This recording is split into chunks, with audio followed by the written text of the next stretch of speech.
Welcome again to the Hub on Instagram and YouTube. We are, as always, super happy to be hanging out with you guys on Sunday night. And we've got some major stuff to talk about tonight. We're going to continue on our series called Popular. And we've got a major announcement for you at the end of the service about something that we've all been looking forward to. And that is, when can we come back together again? And it is coming. Before you know it, we'll be there. And Jess is going to be along in a little while to talk to you guys about that. So we're super excited about that. As always, we like to start things out with a game. And this is a pretty fun game tonight.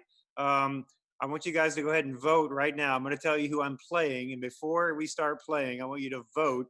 I want you to type in who you think is going to win this game. Kyle, that's me, of course, or one of our amazing students who is now a senior and one of our great small group leaders, Shumani. Okay, so before you even see the game, who's going to win, Kyle or Shumani, right? You gonna vote for old Kyle, or you gonna vote for Shumani? Okay, we'll see. All right, so here's the game. Check it out, and then we'll worship together here in just a second. So see you in a few.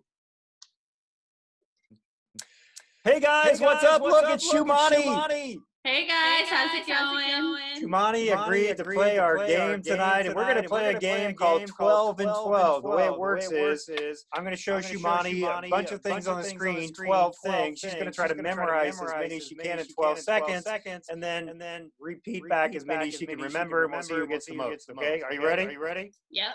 All right, here comes round one. All right, so toilet paper, I see was a razor, measuring tape, hand sanitizer, gloves, mask, sweatpants.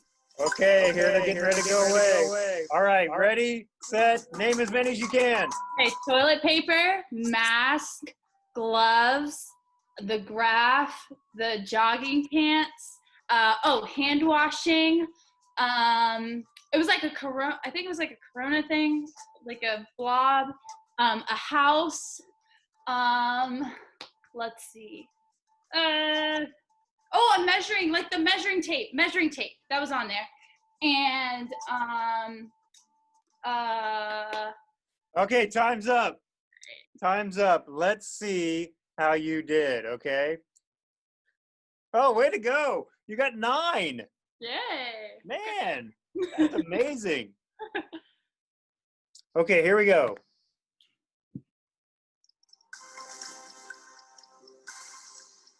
All right, let's see. Donut, apple, M&M's, cookie, ice cream, pretzels, crackers, Cheetos. Oh, man. Okay, here we go. Donut, apple, M&M's, cookies, crackers, pretzels. I think there was like a little like energy bar kind of thing there. Cheetos, popcorn. Was there a soda on there? I can't remember. There was like a soda. I don't know. That's all I got. So you got 1, 2, 3, 4, 5, 6, 7, 8, 9. Oh, we're tied. Oh my gosh. Wow. Okay, we're tied going into the next round. Are you ready for your next round? Yep. Okay, that's LeBron, MJ, bracket, goat, little person from Inside Out, a tiger, graduation, a king, a dog. Oh, the John Krasinski. Baseball. All right, go. Okay, LeBron, John Krasinski, MJ, the basketball thingy, the bracket. There was a dog. There was a crown. There was a baseball field. Graduation cap. There was a lion or a cheetah or a tiger, something like that. I don't know. That might be it. This might be all I can get out. All right, you did pretty good. Let's see how you did. 1, 2, 3, 4, 5, 6, 7, 8. 8, not bad. Not bad at all. All right, so you're at 17 after 2 rounds, okay? I have to get at least 8 to tie you. We'll see how I can do here. Here we go. Oh, man. Oh, wow. Canceled, social distancing, flatten the curve, pandemic, immunity, self-isolation, COVID, essential, unprecedented. Oh, man. That was so hard. All right. I'm going to go with COVID-19, essential, flatten the curve, social distancing, immunity,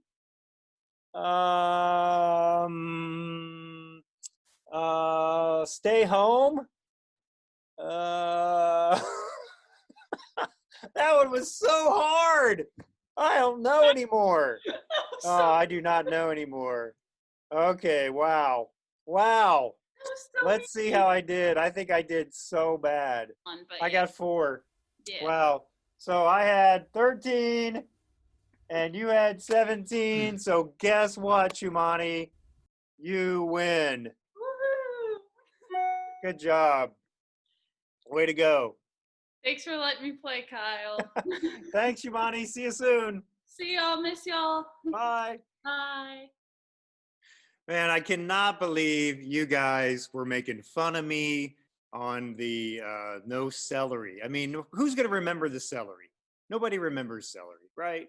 I mean, that's not my fault. I mean, M&Ms or celery, which one would you pick? Seriously. Okay. Well, Shimani smoked me on that. She's a good player. But that last one, you have to admit, was really hard. Who can remember all those words? That's impossible. Not good. All right, guys. Well, hope you had fun playing along in the game with us tonight. And we're excited, as always, to worship together. So I'm going to invite Chris to lead us in a time of worship. So, hey, Chris, what's up, buddy? Good to see you. Hey, man, how's it going? How's everyone doing in the interwebs? We really miss you guys. We're excited to see you soon, whenever that is. And yes, I would rather remember M&Ms than celery for sure, Kyle. We're going to sing some songs together. Go something like this. Let the king of my heart be the mountain where I run, the fountain I drink from. Oh, he is my song. Let the king of my heart be the shadow where I hide, the ransom for my life. Oh, he is my song. You are good, you're good. Oh, you are good, you're good. Oh, you are good, you're good. Oh, you are good, good. Oh, let the king of my heart be the wind inside my sails, be the anchor in the waves. Oh, he is my song. Let the king of my heart be the fire inside my veins, the echo of my days. Oh, he is my. Sing it again. Let the king of my heart be the wind inside my sails, the anchor in the waves. Oh, he is my song. Let the king of my heart be the fire inside my veins, the echo of my days. Oh, he is my song. 'Cause you are good, you're good. Oh, you are good, you're good. Oh, you are good, you're good. Oh, you are good, you're good. Oh, you're never gonna let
believe that, type amen into the comments. We're going to keep singing.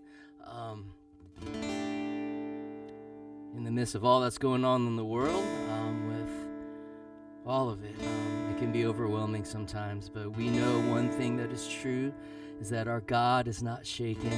He is our hope, and he's a living hope. It's not a dead hope. It's not a forgotten hope, but it's a living hope, and it's here right now, and it's present, and we're going to lean into it and trust it. So God, we sing this to you. God, as we've already been singing tonight, God, would you be the king of our heart? Guard our hearts, God, our minds as we lift up this offering and lean and trust in your goodness, your faithfulness. You are hope, God. How great the chasm that lay between us. How high the mountain I could not climb.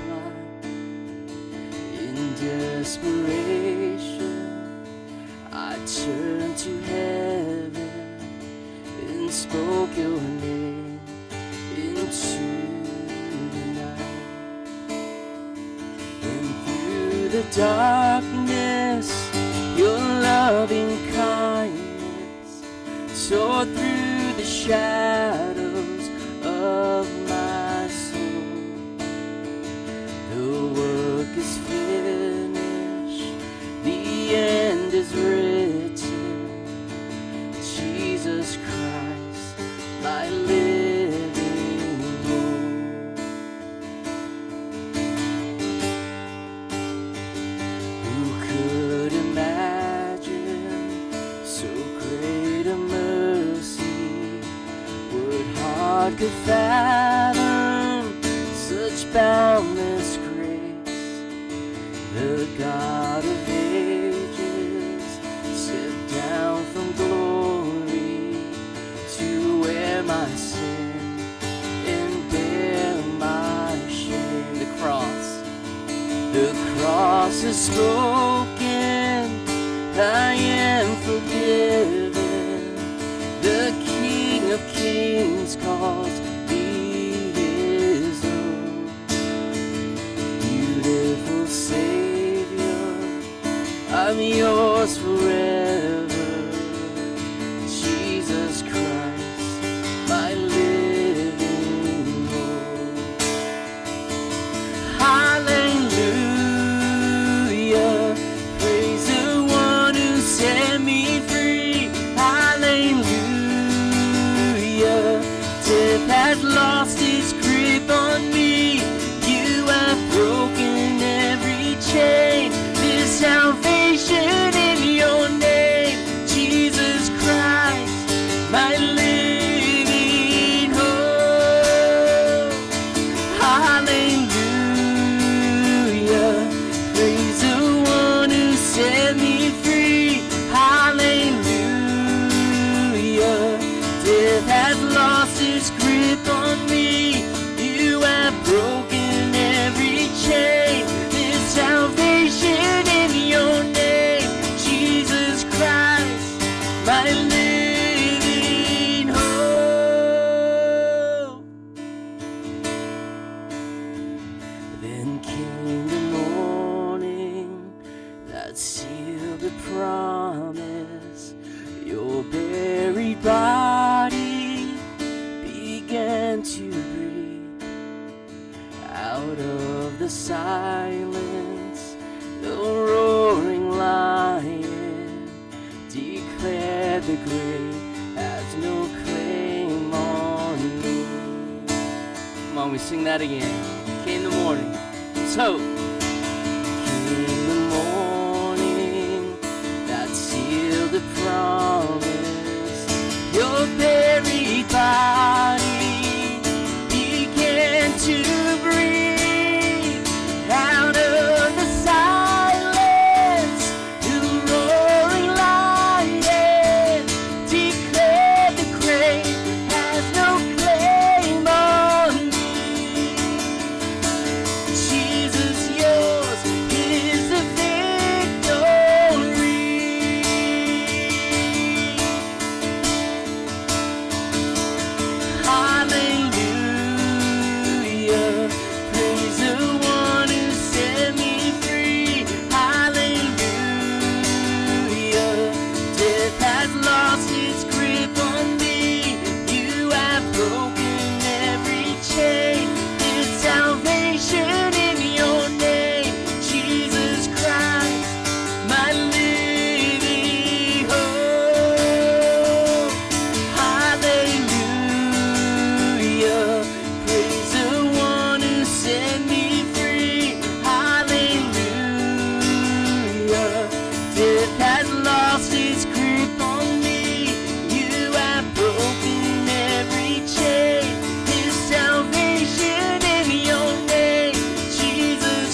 Hallelujah. Wow. Chris, I know that we'll talk soon, but everybody, if they're not tracking, needs to understand that the next time that we see you, you're probably going to be, not that you're not a dad now, but you're going to have a little baby in your house. Yes, sir. And we're so excited to meet the baby. And you guys have not found out if it's a boy or a girl, so we're all going to kind of find out together. That's right. And I can't wait to meet your baby. And we're hyped, man. I've told you this before so many times. I can't wait for you to be a dad. Thank you. You're That going to means be a a lot. great dad. Lindsay's going to be an incredible mom. So I just can't wait. It's going to be so great. Yes, So sir. guys, pray for Chris, pray for Lindsay, and we just can't wait. We want you to do the Hakuna Matata with the baby. Done. The Done. baby's born. Say Okay, no done. more. Say Golden. no more. Okay, thanks, man. Thanks so much. So, guys, we're going to continue and we're wrapping up this series called Popular this week. Next week, we're going to hear from our seniors, which is super exciting. Bennett, a lot of guys know Bennett. He's going to be our first senior speaker next week. So, we're pretty excited about that. And you guys are going to get to hear from him. But we're going to continue and finish up in Popular tonight, where we've been talking about influence, right? And I want you to think about this question with me. Have you ever done something so bad that you thought you would never, ever recover from it, right? You're like, okay, how am I going to recover from this pretty big mistake? Or even like something goofy that you did that people sort of have tagged you with. Like you felt like there's no way you're ever going to get past it. Like you're never going to recover from it. Or you felt like, I don't know how my parents are ever going to trust me again after this big mistake that I made. Or how is that friend who I hurt in this mistake going to trust me again? Or how am I going to shed that label that has kind of been put on me because of that thing that happened or that mistake that I made or that thing that I said or whatever it is, you know? And sometimes it just feels overwhelming. Like we're never going to be able to shake it. Like it's never going to be in our past and never gone from us. The really great news that I want to start out tonight with declaring from Jesus is this: Jesus doesn't allow our mistakes to be the end of our story. Jesus doesn't allow the mistakes that we make in life, the embarrassing things that happen to us, the labels that get put on us to be lasting, right? That's not who we are. Maybe it's in our past, maybe it shapes us some way, maybe it guides us some way, maybe even hurts us a little bit in some ways. But Jesus says our mistakes are not the end of our story. So when I was in middle school and high school, I know you guys will find this completely hard to believe, but I had two names that people used to use to associate with me. Okay, the first one was Spills. Okay, spills, like spilling water or something. And the reason was because of that. It seemed like whenever I was in the cafeteria at school or I was with friends somewhere and we're hanging out eating pizza or whatever it was, I would always spill something, whether it would be a Coke or it would be a glass of water, or I would drop the pizza on the ground and I would just drop stuff and spill it all over, and people would call me Spills, right? And I kind of got used to that and it was kind of okay. And then it morphed into another name. And this happened at band camp. Okay. When I was in high school, I was in the marching band. Okay. And before I tell you what I played, I want you to type in what you think I played in high school. Okay. What instrument do you think I played in the marching band in high school? Okay. Go ahead and type in what answer you think it is. I bet none of you get this right unless I've told you this before. We had another student in our ministry a couple of years ago who also played this, which was really awesome. We bonded immediately because of that, okay? So the instrument that I played in high school was the tuba. Okay, I'm marching band, the big white giant tuba. We had these big white tubas. We had these big brass tubas. One's called a sousaphone and one's called a tuba. And that's what I played. And we had a guy that played in the band with us. His name was Buddy. And when Buddy played the tuba, he went like this. He couldn't get the air coming up and just blow it out. He had to like puff out his cheeks. Anyway, so I played the tuba in high school, right? And every year we would compete in this state fair competition, and we would go up to band camp in the summer to get ready. Okay, and we would be there for a week. And of course, remember my nickname was Spills, right? Well, guess what? When we were in the cafeteria, I kept spilling stuff and I kept spilling stuff, right? And everyone knew me for this. But one day I had a big tray of breakfast, okay? And on the tray, I had a couple of cups of milk and a ginormous bowl of Fruit Loops, okay? A huge bowl of Fruit Loops, right? And so I'm walking back to my table, and wouldn't you know, but I dropped the tray of milk and Fruit Loops and they went everywhere. And from that point forward, all the way through high school, even some of my friends who I knew in high school, who I see every once in a while now, my nickname got changed. I can't even keep it together.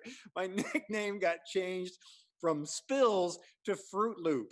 Okay. And so I became known as Fruit Loop all through high school. And it was, I mean, it was kind of funny. And I like, I like funny stuff. And so I was kind of okay with it. But, the older you get, and the longer something sticks with you, you got to get tired of it, right? So by the time I graduated from high school, I was really tired of being called Spills or Fruit Loop, and it just kind of stuck with me, right? And sometimes that happens, right?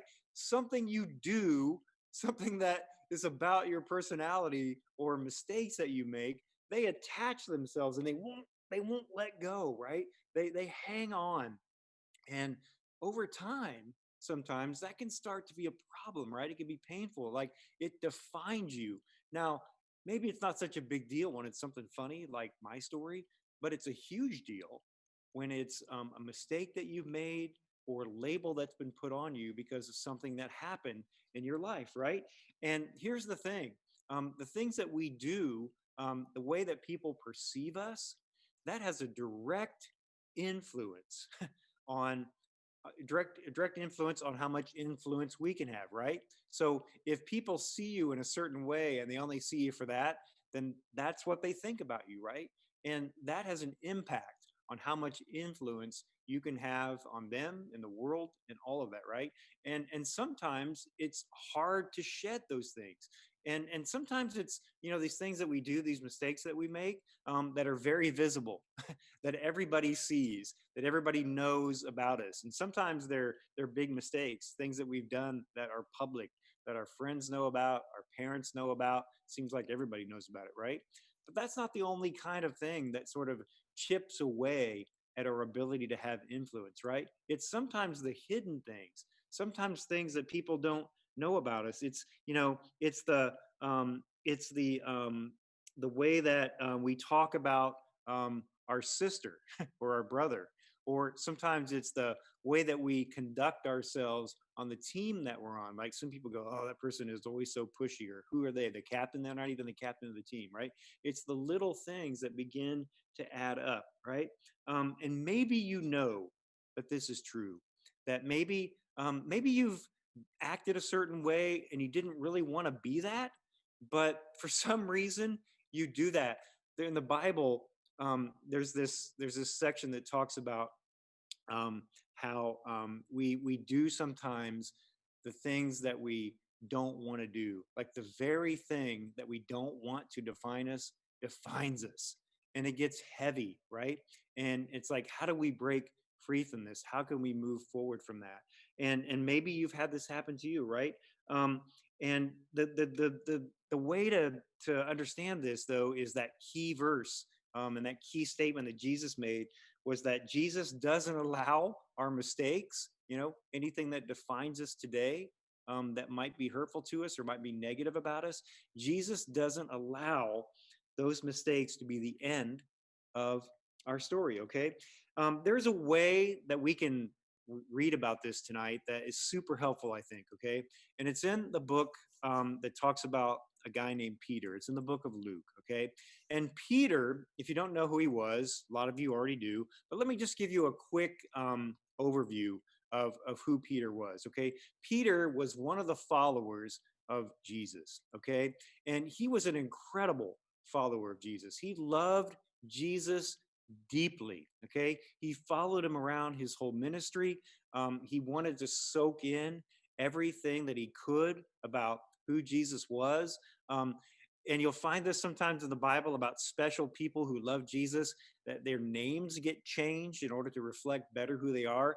Peter's name was Simon in real life, but his name was changed by Jesus to Peter because Peter has a special meaning. Peter means rock, okay? Like solid rock. Like Jesus saw him that way. He was like, Peter, so he's like, Simon is okay, but Peter better describes you, Peter, because you are solid. I can count on you. You're awesome. You're following me around. You want to know what I'm about, and you want to go out and live that. All right. So that's who we see Peter as. But it always wasn't that way. Okay. You and I know him that way. We understand that he's this rock of the church. That's what he's called, right? We understand him that way, but it always wasn't that way. See, here's what happened toward the end of Jesus's life. All right, all of his followers knew it was coming. Jesus knew it was coming, and all of his followers knew it was coming. And there was this time when Jesus was arrested, right? And they were taking him to be crucified. And some of the followers scattered. They were afraid for themselves. They were like, look what just happened to our leader. Look what happened to Jesus. They arrested him. They're taking him to be killed. And quite frankly, they started to think, is that going to happen to me? Is that what's going to happen to me next? Right. And so they kind of weren't sure what to do and they began to scatter. But Peter, okay, Peter instead sort of followed at a reasonable distance to these people that were taking Jesus to be crucified, right? So he can kind of see what's happening and he wants to see what's going on with Jesus and what's going to happen, right? So he's following along, right? And he's getting close to where Jesus is being held and where they're taking him. And this story unfolds where we find out that Peter wasn't always who he wanted to be, and he got a label, okay? He got a label for something that he did that I want to tell you about.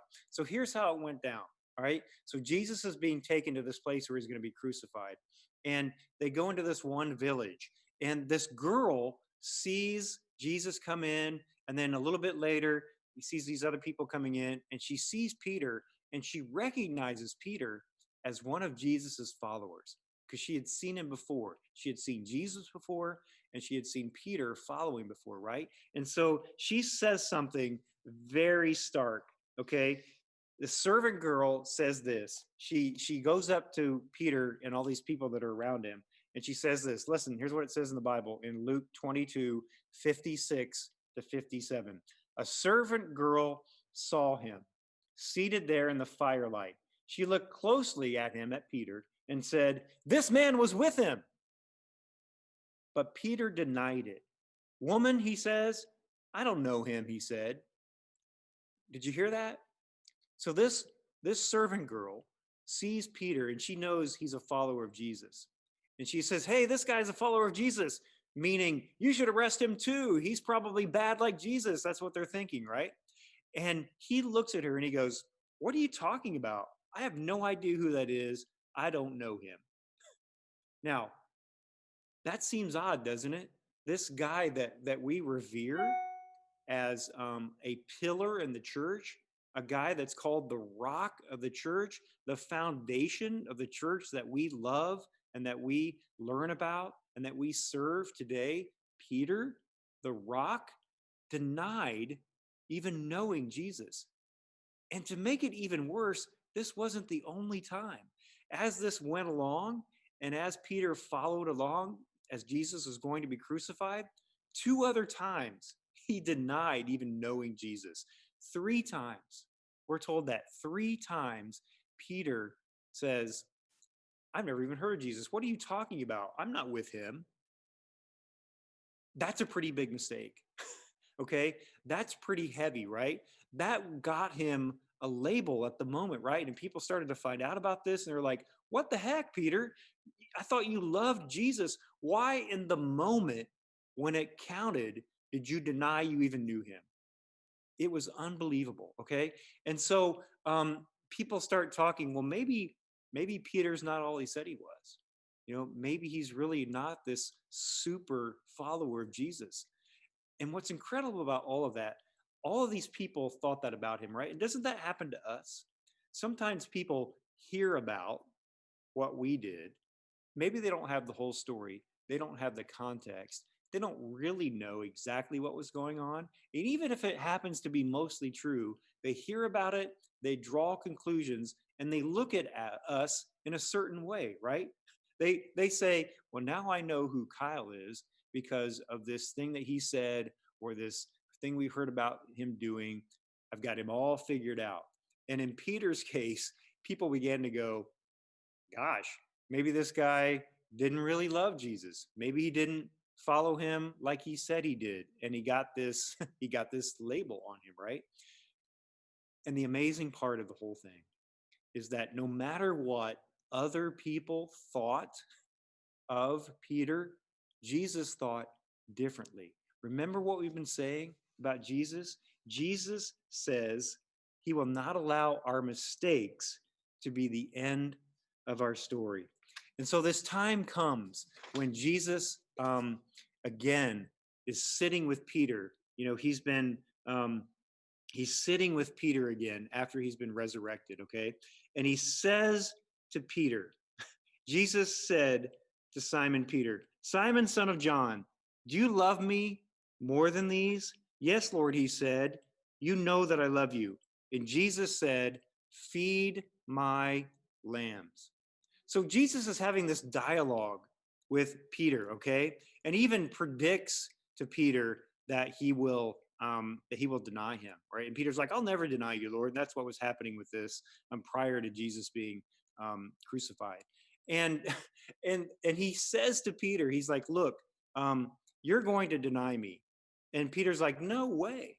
And then there's this dialogue where he says, Jesus says again to Simon Peter, Simon, son of John, do you love me more than these? Yes, Lord, he said, you know that I love you. And Jesus says, feed my lambs. In other words, Jesus is saying, look, Peter, I know what's within you. I know what your heart is about.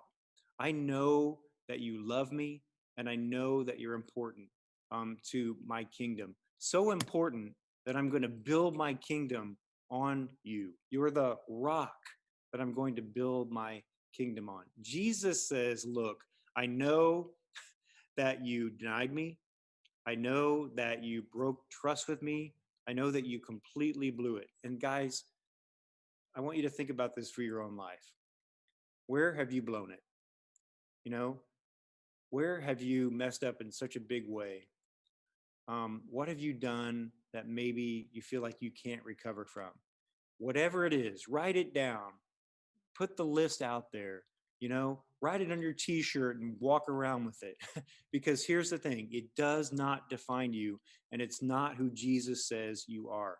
Mistakes, problems that you have, things that you think you'll never get past, trust that you think will never get restored, relationships that you don't think can be fixed. Jesus can fix them all because that stuff does not define who you are. Jesus defines who you are, and that is a loved and treasured child of God. And that's what allows you to live in a different way and have influence for him when you understand your own identity, right? When you understand that any influence that you're ever going to have truly in life that's good is going to come from this idea that Jesus defines who you are, not your mistakes, not your past, nothing that you can do on your own. But Jesus defines who you are, right? That's where this comes from. So if you believe that, all right, if you believe that and you want that, but you don't have that quite yet in your own life, you're like, Kyle, I'm a 7th grader and I'm getting ready to go into 8th grade. Or I'm an 8th grader and I can't wait to go to high school. And I'm not quite sure what influence looks like for me at 12 or 13 or 14. And I raise my hand as messing up. I raise my hand as being defined by some things that maybe aren't so awesome. And I want to move past that. Here's how to do it. Okay. Here's what God calls us to. Here's what Jesus says. Here's how we can begin to move in the right direction if we want to be people of influence and be impacted by God and live out of that. Okay. Here's the first thing. Ask yourself, what may be causing you to lose the influence that you have in life? What is it? What's at the root of that? What's going on that people might be questioning you, as kind of they were questioning Peter, like Peter might be sketchy. What is it that is causing that? Okay, is it something big? Is it something small? Is it maybe some of the people that you're hanging around? Is it the girl that you're dating or the guy that you're dating that's causing people to go, not sure about that? Okay, sometimes that's it, right? Sometimes that's it. Is it the things that you post on social media where people go, by the way, if you're laughing at me right now going, that's not a big deal, it doesn't matter. Guys, you would not believe how many conversations I have had with new people that come to the hub or the hangar, new students that come to the hub and the hangar.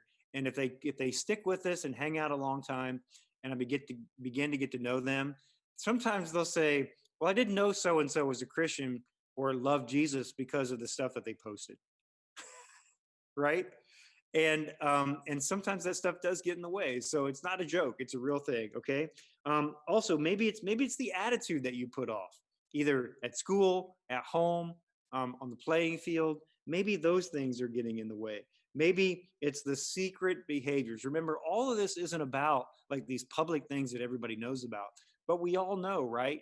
And if you don't, you should know that the things you also do that nobody knows about, those things chip away at you as a person, right? They lessen your ability to be an influencer for God, because they start to drive a wedge in between you and God, even if they're completely private and you think no one knows about them. They chip away at your relationship with God, because in the end, isn't it just personal? It's between you and God, and whether it's private or public, those things still get in the way of God. So first step, if you will, is to ask yourself, what are the things that are causing me to lose influence? What are those things? After that, here's the hard part, right? That's easy sometimes, even if you just name them to yourself. Maybe you write them down, you type them into your phone, you don't tell anybody about it. That's kind of easy. The next couple of things are a little bit harder. Okay. The next step is to confess those things to God. Now, notice I didn't say you had to confess those things to your mom, your dad, your best friend, your small group leader. Confess them to God. That's where it starts, right? Find a quiet spot. Think about the things that are impacting your ability to be an influencer, and then confess those things to God. Ask for forgiveness. Ask that God would change something about your heart that would move you forward in that. Okay. Believe that you received it. See, sometimes we're sitting there and we're like, God, I want to confess this. And then you do, and then you don't really believe that it counted or took or that it mattered. Guys, it does. God hears these things. You don't have to go back 78 times and ask for forgiveness for that thing, right? God hears your prayers. He offers you forgiveness when you will go and be bold and be humble and confess those things to him, right? So step one is to ask yourself, what is it that's messing up my influence? Step two is to confess these things to God. And finally, the last step is to take a step in the other direction from this stuff, right? Take a step in the other direction. I find myself over and over talking about this in every sermon. I think it applies, and especially in this series and others. And it's this idea of getting little wins in the direction of God instead of failures opposite the direction of God. When we get these little wins in the direction of God, the next time that we're faced with a big choice or a little choice, and we can go one way or the other, and we know one of them will kind of make us fall away and the other will move us toward God. If we have some victories in the tank, if we have some victories to count on, then we can say, look, last time when I faced this decision, I decided to go God's way and it worked. And so I'm going to go that way again. But if we never take a little step toward God, right? If we never try, and instead we just get lazy and we go, oh, never mind, and we fall back, then you're not going to have any way to know if you can move forward. Guys, take a step, even a small one, in the right direction. Maybe that means putting up some boundaries in a relationship that you have. Maybe that means sucking it up and apologizing for something that you messed up with. Maybe you're just so prideful that you can't do that, but maybe you need to do that. Guys, when you take these little steps, they open up, they break open the possibilities. They break open the possibilities. Little steps open up big possibilities for you to change and be more connected to God. And when that happens, He can pour in this influence and allow you to live in a different way. Hanger students and hub students are amazing. You guys have so much possibility. We have so much privilege where we are. I know you guys have watched the news a lot. You see what's going on. And I want you to understand that a little bit. We have privilege, right? Most of us have this privilege because of where we live and who we are and what's going on in Washington, D.C. and this whole deal, Fairfax County, right? We have this privilege. And when you open yourself up to God and you set aside these things and you allow these things to pour in, your influence can be amazing. We have an amazing opportunity as a student ministry and as a family and as a church to do great things and to do amazing things in the world that open up possibilities for others. I know you can do it. I'm so excited to see who you become in life.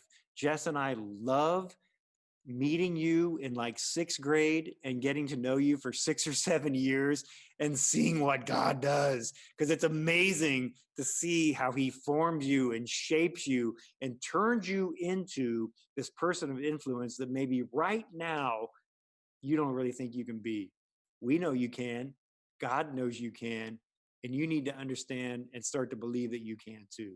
So, guys, we hope that this series has been helpful in understanding how God helps us to be people of influence and what influence is really all about. So, we love you so much. I just want to take a second to pray for you before Jess comes in and lets us know about the big news about when we can start meeting together again and some new stuff that we're doing on Instagram. So I want to pray for you guys. So you guys just bow your heads wherever you're at this moment and pray along with me. Dear Heavenly Father, God, you are so good. Everything about you is literally perfect. You know who we are. You put us together, and you understand better than anyone else, better than our parents, better than our siblings, better than our best friend, better than anybody, who we really are and what influence we can have in the world. So, God, I pray that we would be humble, that we would be open to that, and that we would understand that we can be so much more than we are right now if we will listen to you, if we will put you into our heart, and we will live out of that. God, I pray a blessing upon each and every student that's part of the hub. I love them. We love you, and we thank you that we can be a community together. We're so grateful for who you are. We're so grateful for you sustaining us and our families as we've been walking through some hard stuff the last 3 months. And Lord, we see the light at the end of the tunnel, and we thank you deeply for bringing us through and loving us so well. So God, help us to return that. Help us be in tune with that. Help us to love the best that we can. So we lift up all of these things and we pray in the name of Jesus. And everybody said, yes, amen. Thank you so much. So guys, I'm going to jump out of the way. Jess has got some stuff she wants to tell you about that's super duper exciting. Hey, Jess. Hey, Kyle. Hi, everybody. It is really great to hang out with you tonight. And yes, I have some big news to tell you. If you or if your parents were watching the adult service this morning, then they maybe heard Rod talk about this a little bit already. But we are going to also meet. The adult service is going to meet, and we are also going to meet on July 5th, Sunday night, July 5th. We are going to gather together. We are going to do an outdoor service on July 5th. The church is going to do outdoor services at all 4 of its service times on July 4th and 5th, and the hub is going to do an outdoor service as well on Sunday night, and then after that, we're going to start meeting again on Sunday evenings with lots of new rules and lots of new ways of doing things, and it's going to still be a little bit different. It's not going to go back to being exactly the way that it was before, but we will start meeting again in the building. I also want to say, and Pastor Rod said this morning, but we want to reiterate it here as well, that for those of you that you're not sure that you're ready to meet in person again, or your parents aren't sure that they're ready to send you in person again, or you have somebody in your family that it's just not a good idea for you to be around people because of this virus yet, that we are going to continue to broadcast our services for the foreseeable future. So we know that it might not be for weeks or even months or for a while before some of you are ready to come back into the building and be with us. And so we're going to continue to make the services available to you online, and continue to make small groups an opportunity for you when they start back in the fall. So rest assured that while we will have in-person meetings starting again July 5th, that an online service opportunity will still be available for everybody as well. So there's that piece of big news. The other thing that we want to tell you is that we are changing up a little bit of our Instagram strategy and our Instagram calendar for we do these daily Instagram lives, and we've been doing those at 3:00 on Monday through Friday, and we are going to go to Tuesday through Friday. We're going to drop Mondays. Monday is Kyle and my day off from work, actually, and so we've been doing that all this time, and it's been fine, and we've loved it. It's been great to hang out with you guys, but we're just going to take our Mondays. We're going to take our Sabbath day. So we're going to meet with you guys on Tuesday through Friday at 3:00, and that'll be great. And we're going to do some different stuff with that, some new stuff with some of our Instagram lives at 3:00. So be on the lookout for some changes to that as early as this coming Tuesday. So hope you guys are having a great Sunday. Like Kyle said, there's a lot going on in our world. There's a lot going on in our country, and there's a lot to be praying for. So I hope that you are, I hope that you're praying for our country. I hope that you're praying for your neighbors. I hope that you are, I hope that you're praying. I really do. So we are praying for you. We love you. We will talk to you on Tuesday. Bye.